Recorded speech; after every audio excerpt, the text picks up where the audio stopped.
One of the most important components a teacher must properly execute aside from guiding and supplementing learners with knowledge and skills is to appropriately assess them with systematic approach stated in DepEd Order No. 8, 2015 and DepEd Order No. 31, 2020 during the pandemic.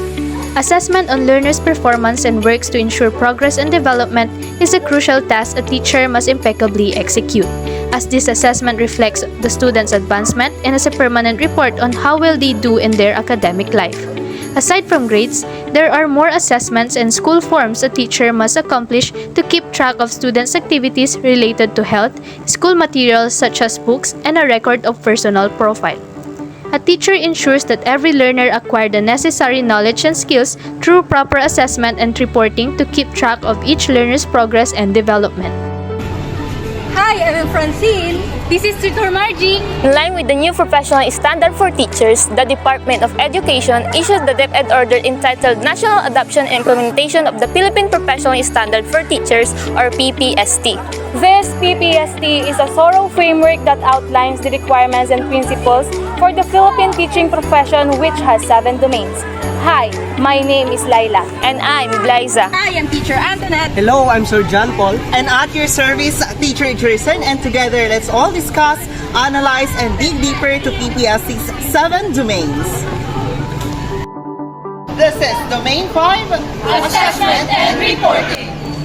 Domain 5 relates to processes associated with a variety of assessment tools and strategies used by teachers in monitoring, evaluating, documenting, and reporting learners' needs, progress, and achievement. This domain focuses the use of assessment data in a variety of ways to inform and enhance teaching and learning process and programs. It also concerns teachers providing learners with the necessary feedback about the learning outcomes. This feedback informs the reporting cycle and enables teachers to select, organize, and use sound assessment processes. The first strand in this domain is the design, selection, organization, and utilization of assessment strategies. Teachers need to thoughtfully plan and choose appropriate assessment methods, ensuring they align with learning objectives and effectively measure students' understanding and progress. The second strand is all about monitoring and evaluation learners' progress and achievements.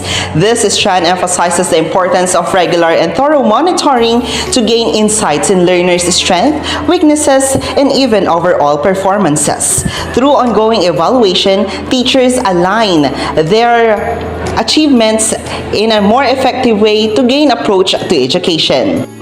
Third strand of PPST's Domain 5 is all about feedback to improve learning. It is advised for teachers to provide clear, actionable feedbacks that identifies both of their students' strengths and potential for development. Students who receive effective feedback are most likely to be interested, motivated, and on pace to complete their academic objectives. Communication of learners' needs, progress, and achievements to the key stakeholders is our fourth strand in this domain. Effectively conveying learners' needs, progress, and achievements to the key stakeholders involves diverse strategies, and this includes progress reports, regular meetings, performance reviews, and digital platforms.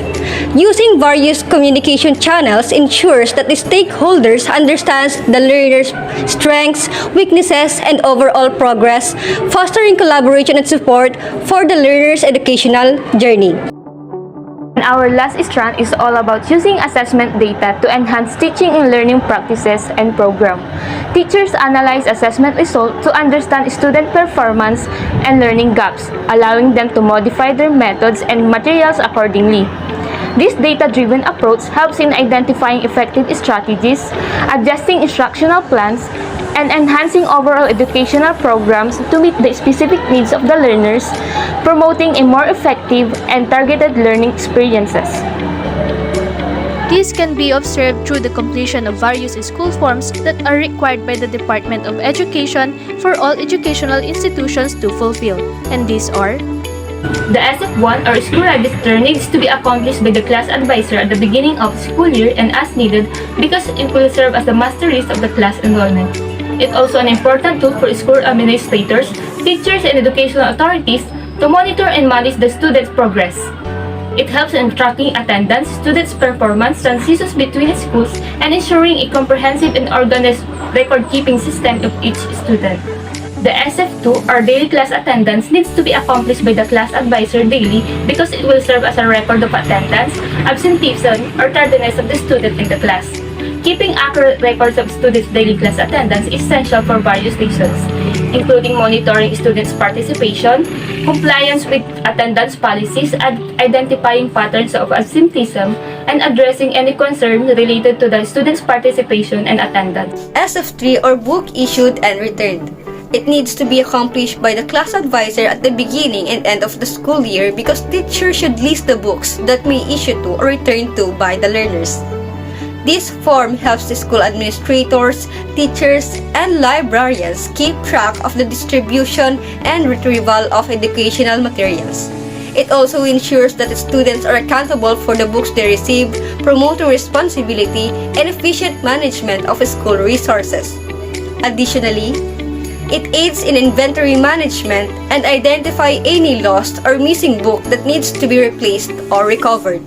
The school forms number 4, or summary enrollment and movement of learners. It needs to be accomplished by the school head monthly because the teacher should know the enrollment count, transferred in and out, and the dropout in the class.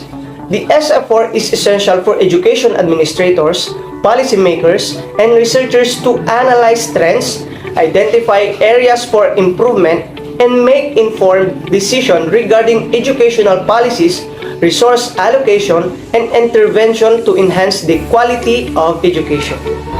SF5, or report on promotion. It needs to be accomplished by the class advisor at the end of the school year because the teacher should list the promoted and retained students in the class. It is used in the education system to document and report students' promotion or retention from one grade level to another. SF6, or summary report on promotion. It needs to be accomplished by the school head at the end of the school year because it will serve as a record for the number of promoted and retained students in the class, or the summary of SF5. SF7, or inventory of school personnel. It needs to be accomplished by the school head at the beginning of the school year or as needed because they should list the school personnel with basic profile and teaching loads and assignments. This form helps school administrators and human resource personnel in keeping their workforce in track, managing staffing needs, plan for professional development, and ensure compliance with regulations related to personnel management in education settings. It is an essential tool for maintaining an organized and up-to-date record for school personnel. School Form 8, SF8, or the learner's basic health profile is needed to be accomplished at the beginning and end of school year to keep track on learners' body mass index. This is significant for school administrators, teachers, and healthcare professionals to understand students' health status, address any health-related concerns, and ensure the overall well-being of students while they are at school. These forms helps in planning intervention and support to promote healthy and conducive learning environment. SF9, or Learner's Progress Report Card. It needs to be accomplished by the class advisor quarterly because it serves as individual academic, behavioral, and attendance report of the students, formerly Form 138. It serves as a valuable tool for communication between teachers, students, and parents or guardians. SF10, or Learner's Permanent Academic Record. It needs to be accomplished by the class advisor at the end of the school year because it will serve as individual academic record of the learner's progress by quarter, simplified and standardized from former Form 137. This is Group 4. Ang tulay tungo sa karunungan. Proving that teachers are bridging instruments to excellence.